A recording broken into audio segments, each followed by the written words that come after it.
Bonjour les amis, nous sommes aujourd'hui le 19 mars 2023. Autrefois, vous étiez dans les ténèbres. Vous étiez ténèbres. Maintenant, dans le Seigneur, vous êtes lumière.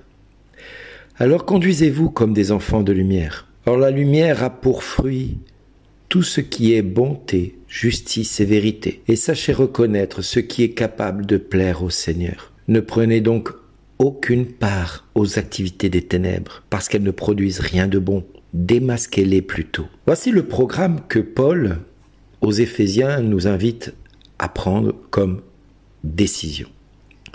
Un programme qui est tout simple, dans lequel il nous invite à prendre notre rôle de baptisé, c'est-à-dire enfant de lumière, à briller dans les ténèbres dans lesquelles nous sommes tous confrontés aujourd'hui à faire face. Oui, nous sommes des fils de la lumière et nous devons nous comporter ainsi et pas autrement. Mais cette lumière ne peut prendre de deux sens et ne peut être véritablement lumière que si elle est vécue dans l'amour. Parce que si je n'ai pas l'amour, je ne suis rien. J'ai beau guérir les malades, chasser les démons, purifier les lépreux et ressusciter les morts, si je n'ai pas l'amour, je ne suis rien, dira Paul également. Et pourquoi l'amour doit guider toutes nos décisions et nos actes ? Pourquoi l'amour doit être premier dans tout ce que nous allons mettre dans notre quotidien pour que nous ne soyons pas des lumières, on va dire des lumières factices, mais des véritables lumières qui brillent dans les ténèbres. Vous savez, ces lumières que l'on met, pas des halogènes, non. Il ne nous demande pas d'être des lumières comme ça, mais il nous demande d'être lumière dans les ténèbres, c'est-à-dire d'être comme un soleil qui brille dans les ténèbres. Parce que le soleil, rien n'entache sa lumière. Quand le soleil brille, rien ne peut empêcher le soleil de briller. Et heureusement d'ailleurs pour nous. Si le soleil cessait de briller, nous mourrions tous dans les ténèbres et de froid. La terre deviendrait semblable à Mars et n'existerait plus. Toute vie disparaîtrait du jour au lendemain.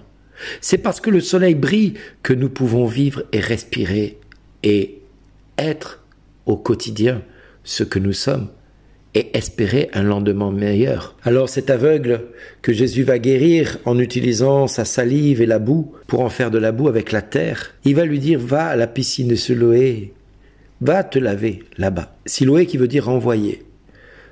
L'aveugle y est allé et s'est lavé et il se mit à voir. Ce qui est beau dans cet évangile, c'est que Jésus manifeste qu'il est la lumière du monde et que ceux qui sont dans les ténèbres peuvent accéder à la lumière. L'une des guérisons que j'ai pu constater un jour, c'était de voir un homme aveugle de naissance, voir ses pupilles redevenir normales, enfin ses yeux redevenir normaux plutôt, au bout d'une demi-heure, trois quarts d'heure, où les pupilles ont apparu, où il s'est mis à dire que la lumière lui faisait mal, tellement c'était douloureux de voir du jour au lendemain de la lumière dans ses yeux. C'était la première fois que je voyais un aveugle ne plus être aveugle. Mais dans notre société, il y a des quantités de gens, à commencer par nous, qui par moments prétendons voir et qui ne voyons pas du tout ce que Dieu veut nous faire comprendre. Qui prétendons savoir alors que franchement nous ne savons rien. Qui prétendons servir Dieu alors que nous faisons complètement l'inverse. Qui prétendons écouter Dieu mais qui restons sourds à ses commandements. Nous avons la possibilité d'écouter la parole de Dieu tous les jours. Le dimanche, à la messe, au culte, tous les jours la messe est dite par nos frères prêtres. Vous avez la possibilité aussi de dire l'office des jours avec toute l'église, c'est-à-dire les laudes, les milieux du jour, les vêpres et puis tous les offices intermédiaires, comme le font les religieux et les religieuses, qui prient du matin au soir.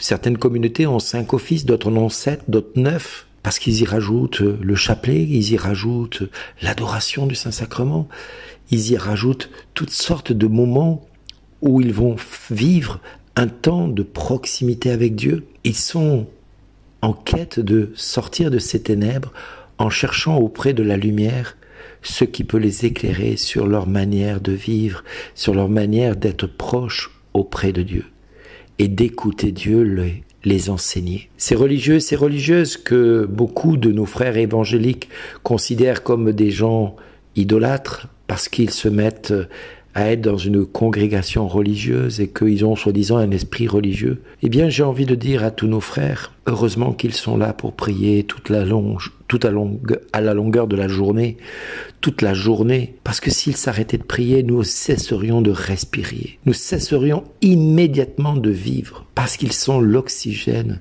l'air dont nous avons besoin pour vivre. Ces hommes et ces femmes qui vivent dans le secret, qui vivent dans le recueillement, dans l'isolement, coupés du monde, tout en restant bien liés au monde parce qu'ils vivent aussi de leur travail et produisent le fruit de leur travail afin de vivre au quotidien. Eh bien, ces religieux, ces religieuses vivent ce verset du psaume « Le Seigneur est mon berger, je ne manque de rien, sur des prés d'herbes fraîches, il me fait reposer. Il me mène vers les eaux tranquilles, il me fait revivre, il me conduit par le juste chemin pour l'honneur de son nom. Oui, il prépare la table pour moi, devant tous mes ennemis. Tu répands le parfum sur ma tête et ma coupe est débordante. Grâce et bonheur m'accompagnent tous les jours de ma vie. J'habiterai la maison du Seigneur pour la durée de mes jours. » Oui, mes frères et sœurs, prenons exemple sur ces religieux et ces religieuses qui, tout au long de la journée, vont faire de chaque occasion une occasion de rendre grâce à Dieu, en ouvrant les yeux sur les merveilles de ce que Dieu fait dans leur quotidien. Ne soyons pas des hommes et des femmes qui oublient ce que Dieu a fait pour eux. Soyons comme ces hommes et ces femmes qui acceptent de prendre leur rôle à bras le corps, comme David a pris à bras le corps la mission qui a été la sienne, celui de devenir roi d'Israël. Ce petit berger est devenu un symbole, est devenu une occasion de vivre et de rentrer dans une dimension tout autre, celle de faire la volonté de Dieu, alors qu'il était appelé à garder les brebis. Oui, mes frères et sœurs, prenons exemple sur tous ces hommes et ces femmes qui nous ont précédés et qui sont aujourd'hui dans notre quotidien des témoignages vivants de la foi, de l'amour, de la lumière dans le monde de ténèbres que nous vivons. Soyons comme eux et merci d'exister.